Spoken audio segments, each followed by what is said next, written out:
আসসালামু আলাইকুম ওয়া রাহমাতুল্লাহ। প্রিয় দর্শক, আজকের ভিডিওটি অনেক অনেক গুরুত্বপূর্ণ। কারণ আজকের ভিডিওর মাধ্যমে আমি আপনাদেরকে শেখাবো ইসলামের গুরুত্বপূর্ণ ৬টি কালিমা। আপনারা অনেকেই কিন্তু ইসলামের এই ৬টি কালিমা পারেন না। তাই আজকের ভিডিওটি সকলেই মনোযোগ সহকারে দেখবেন। ইনশাআল্লাহ ইসলামের এই গুরুত্বপূর্ণ ৬টি কালিমা একদম সহিহ শুদ্ধ করে মুখস্থ করে নিতে পারবেন। তো দর্শক, চলুন শুরু করছি। প্রথমে শেখাবো কালিমা তয়্যিবা। أعوذ بالله من الشيطان الرجيم. بسم الله الرحمن الرحيم. لا إله إلا الله. প্রত্যেকটা শব্দের নিচ দিয়ে কিন্তু আলাদা আলাদাভাবে অর্থ দেওয়া আছে। আপনারা চাইলে এই অর্থগুলো পড়ে নিতে পারেন। আমি অর্থগুলো এখন বলবো না। এই অর্থগুলো বলতে গেলে অনেক সময় লেগে যাবে। আমি অর্থ বলবো, সম্পূর্ণ কালিমা বলার পরে একসাথে একটানে অর্থটা বলে দিব। তো আপনারা চাইলে এই ছোট ছোট অর্থগুলো পড়ে নিতে পারেন। লা ইলাহা ইল্লাল্লাহু মুহাম্মাদুর রাসূলুল্লাহ। লা ইলাহা ইল্লাল্লাহু মুহাম্মাদুর রাসূলুল্লাহ। কালিমা তয়্যিবার অর্থ হচ্ছে, নেই কোনো উপাস্য ইবাদতের উপযুক্ত আল্লাহ ছাড়া, মুহাম্মদ সাল্লাল্লাহু আলাইহি ওয়াসাল্লাম আল্লাহর রাসূল। এই হচ্ছে কালিমা তয়্যিবার অর্থ। এখন ধরুন কালিমা শাহাদাত। আশহাদু আল্লা ইলাহা আশহাদু আল্লা ইলাহা ইল্লাল্লাহু ওয়াহদাহু। আশহাদু আল্লা ইলাহা ইল্লাল্লাহু ওয়াহদাহু লা শারীকা লাহু ওয়াহদাহু লা শারীকা লাহু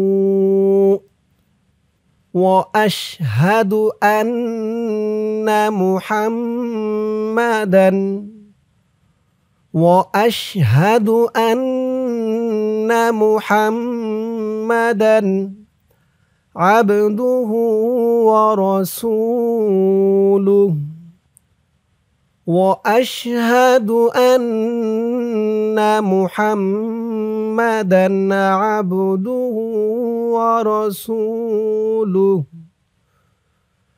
أشهد أن لا إله إلا الله وحده لا شريك له وأشهد أن محمدا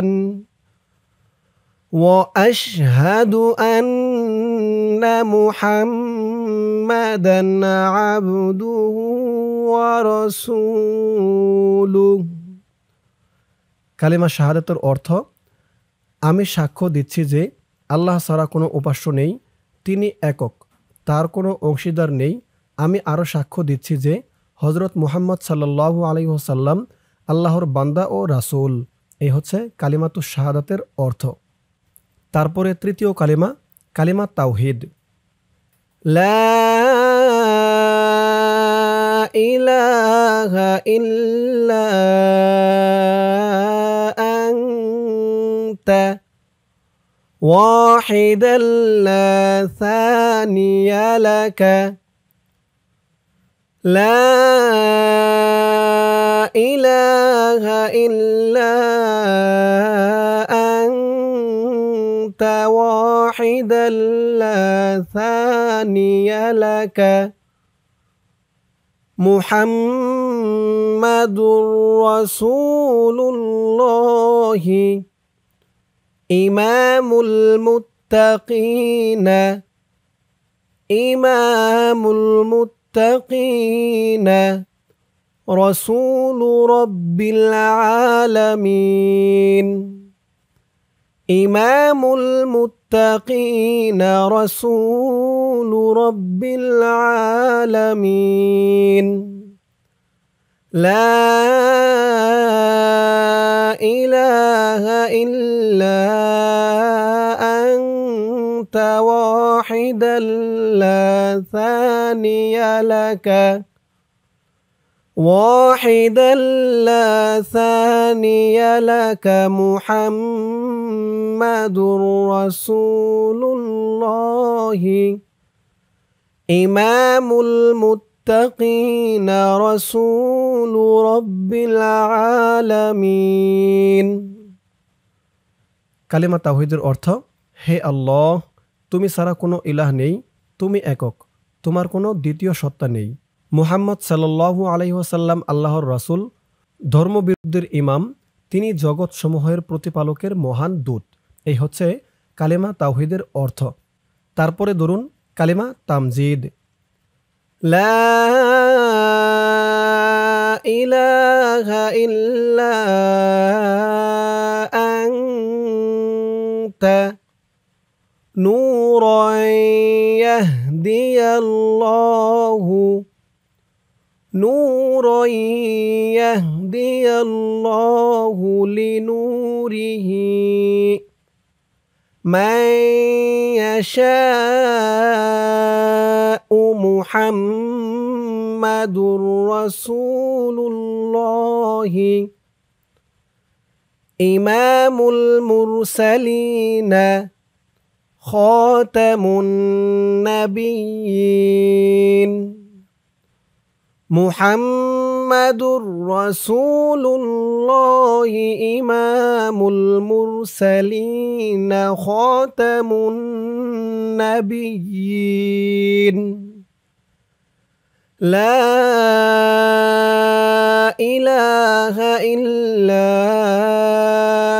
أنت نورا يهدي الله لنوره من يشاء محمد رسول الله إمام المرسلين خاتم النبيين ধরুন কালেমা তামজিদের অর্থ হে আল্লাহ তুমি ব্যতীত কেউ উপাস্য নেই তুমি জ্যোতির্ময় তুমি যাকে ইচ্ছা আপন জ্যোতি প্রদর্শন করো মুহাম্মদ সাল্লাল্লাহু আলাইহি ওয়াসাল্লাম প্রেরিত নবীগণের ইমাম এবং শেষ নবী এই হলো কালেমা তামজিদের অর্থ তারপরে ধরুন 5 নম্বরে ইমানে মুজমাল কালেমায়ে ইমানে মুজমাল আমানতু বিল্লাহি কামা হুয়া আমানতু বিল্লাহি কামা হুয়া بأسمائه وصفاته آمنت بالله كما هو بأسمائه وصفاته وقبلت جميع أحكامه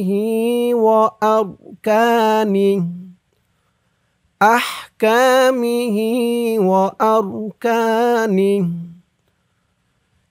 آمنت بالله كما هو بأسمائه وصفاته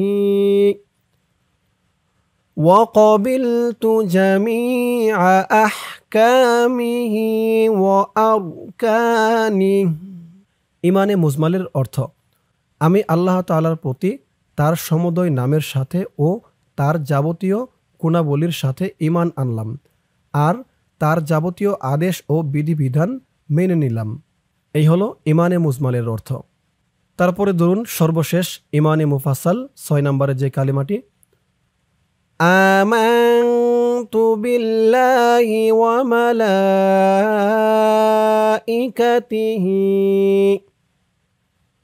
আমানতু বিল্লাহি ওয়া মালাইকাতিহি